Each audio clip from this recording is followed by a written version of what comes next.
Bom dia, gente. Vamos dar início à nossa primeira aula, agora referente ao segundo bimestre, ao próximo módulo. A gente estava no módulo 2, agora vamos para o módulo 3. A gente já deu introdução na última videochamada sobre este módulo e hoje a gente vai estar falando um pouquinho mais sobre ele. Então, vamos lá falar um pouco mais sobre relações ecológicas e o que isso se refere. Então, aqui eu tenho o que é uma espécie biológica. Desde a infância, desenvolvemos o conceito informal de espécie. Quando uma criança identifica um gato ou um cavalo, ela está reconhecendo nesses animais uma série de características típicas das espécies a quais eles pertencem. Pois aí você vai ver um gato, ele tem bigodes, ele tem um pelo às vezes rajado, ele é pequeno, tem um rabo que pode ser peludo ou pode ser menos peludo. Ele não chega a ter um porte muito alto, diferente do cavalo, que tem um rosto comprido, os olhos mais esbugalhados, orelhas para cima. O porte dele é um porte muito grande. Então, são características que diferenciam as espécies. Curiosamente, logo após a publicação de seu livro A Origem das Espécies, em 1859, o naturalista inglês Charles Darwin foi questionado por Thomas Henry Huxley, também naturalista, quanto ao título da obra: O que seria uma espécie? Darwin respondeu que, embora ainda não houvesse uma definição de espécie que satisfizesse plenamente aos naturalistas, todos eles tinham certa noção do que se queria dizer quando se falava em espécie. Na época ainda não se existia uma definição fixa, porém, todos já se entendiam a diferença do que queria se dizer quando se falava a palavra espécie. A resposta evasiva de Darwin continua válida, mesmo tendo se passado mais de 150 anos desde a publicação de seu livro. Até hoje, não há consenso sobre a definição mais adequada para a espécie biológica. Alguns chegam a questionar se realmente há espécies na natureza ou se elas não seriam apenas convenções arbitrárias dos biólogos, em sua desafiadora tarefa de conceituar e organizar o conhecimento. A maioria dos estudiosos admite que o conceito de espécie é importante para a biologia. Entretanto, ainda não há um conceito realmente operacional que permita distinguir inequivocadamente cada uma das espécies biológicas. O conceito de espécie ganhou destaque a partir dos trabalhos do botânico sueco Linneu, ou Kurzweil Linneu, que lançou as bases da moderna classificação biológica na primeira edição de seu livro, que significava Sistema da Natureza. Linneu, ou Linnaeus, que nem vocês podem encontrar em algum lugar, conceitou a espécie como um grupo de indivíduos com grandes semelhanças estruturais e fisiológicas, considerando a categoria básica da classificação. Nas décadas de 30 e 40, dois eminentes biólogos e divulgadores da teoria evolucionista propuseram uma definição para a espécie que ficou conhecida como conceito biológico de espécie. Segundo esse conceito, utilizado até hoje, espécies são grupos de populações naturais que cruzam entre si e que estão reprodutivamente isoladas de outros grupos semelhantes. Por exemplo, nós estamos inseridos em uma espécie, nós somos a espécie Homo sapiens sapiens. E essa espécie, conforme os conceitos de Linneu e dos biólogos evolucionistas, a teoria deles do conceito, que é até hoje aceito, é que espécie são grupos de populações que cruzam entre si e geram indivíduos semelhantes a si mesmo. E ali formam uma única espécie, que complementa um pouco da fala de Linneu, dizendo que a espécie é um grupo de indivíduos com grandes semelhanças estruturais e fisiológicas. O conceito biológico de espécie não menciona diretamente a semelhança estrutural dos indivíduos, e sim sua capacidade de cruzar com indivíduos da mesma espécie.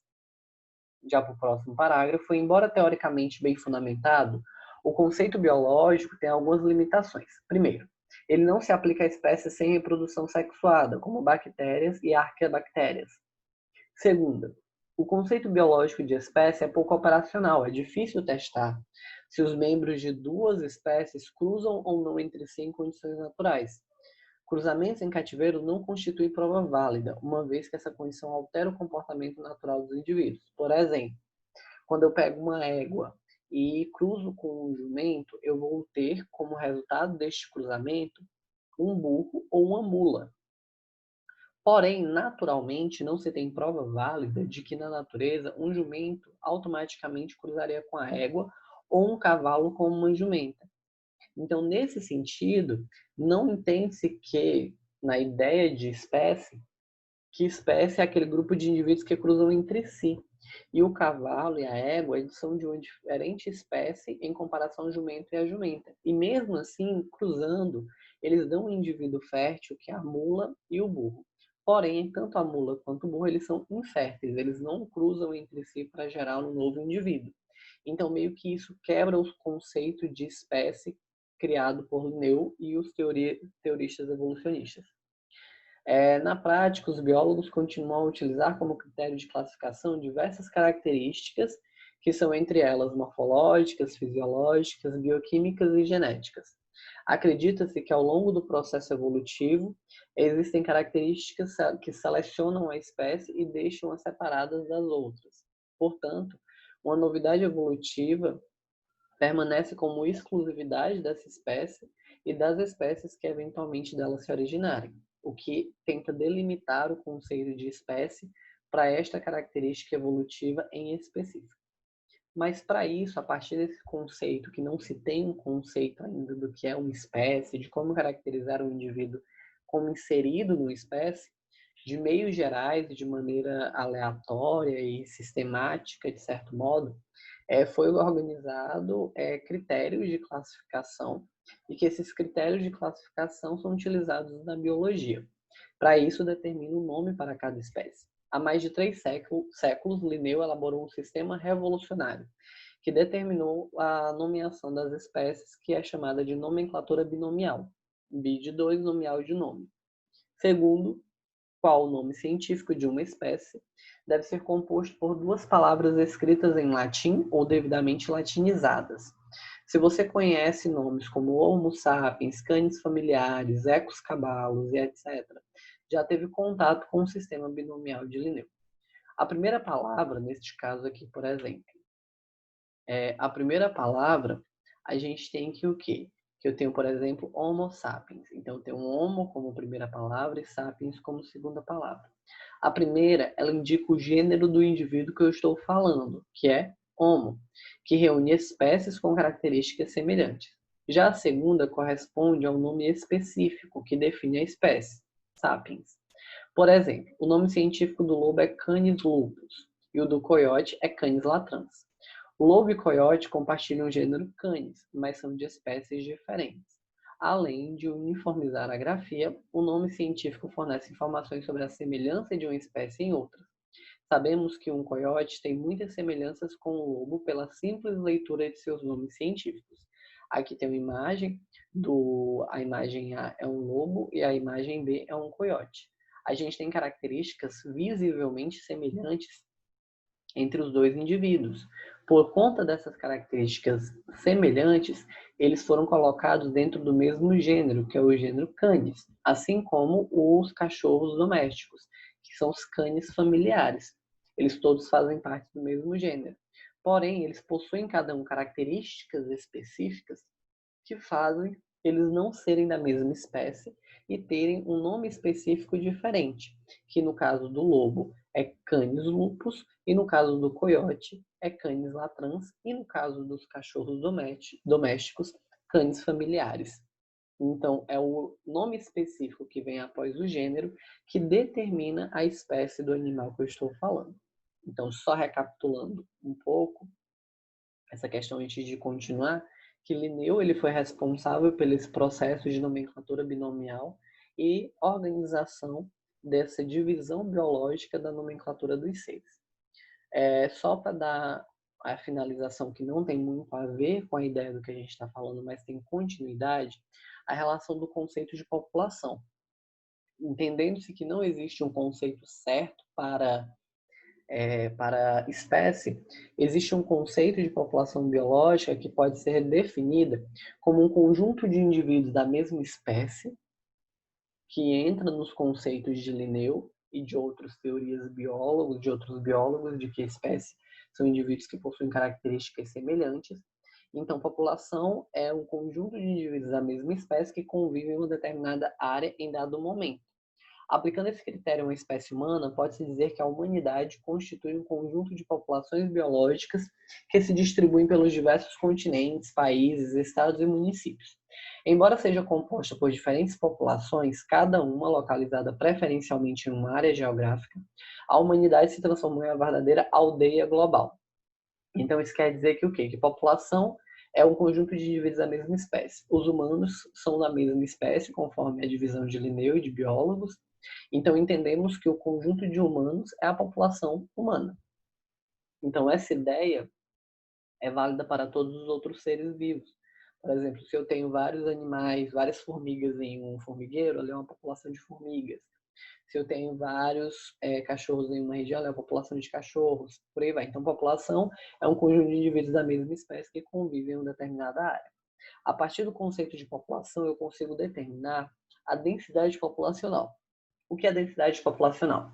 Uma informação importante a respeito de qualquer população é sua densidade populacional, que pode ser definida como a relação entre o número de indivíduos da espécie e a área ou volume, no caso de ambientes aquáticos que eles habitam, que a água é medida em volumes e não em área.